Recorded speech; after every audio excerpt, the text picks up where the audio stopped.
আমাদের কোচবিহারে দুর্গাপূজার মতনই কালী পূজাও হয়, অনেক সুন্দর সুন্দর মণ্ডপ হয় আর অনেক রাস্তায় লাইটিংও থাকে। তো দীপাবলির দিন তো আমরা বাড়ি থেকে বের হতে পারিনি, শুধু পাড়াতেই ছিলাম আর নিজের বাড়িতেই ছিলাম, বোম ফাটিয়েছি, ঘরে লক্ষ্মী পূজা করেছি, সেরকম সুযোগ হয়নি বের হওয়ার। তো আজকে আমরা একটু বেরিয়েছি ঘোরার জন্য, আর একটা মণ্ডপে এসেছি, সেখানে নাকি ভূতের মতন বলে সাজিয়েছে, আমার মা বলেছে, তাই মাকে একটু নিয়ে চলে এলাম 10 মিনিটের জন্য একটু দেখতে মণ্ডপটা। তো চলো আমার সাথে তোমরাও দেখো।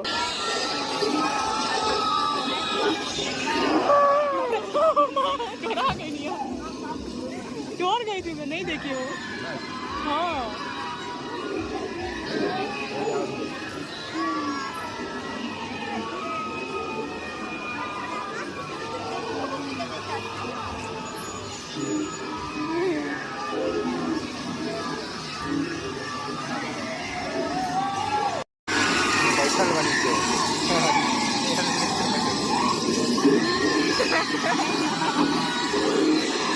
जो सामने जाओ।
আমরা তো ভেবেছিলাম শুধু ভূত আছে, কিন্তু না, এখানে হচ্ছে পাপ আর পুণ্যের বিচার হচ্ছে।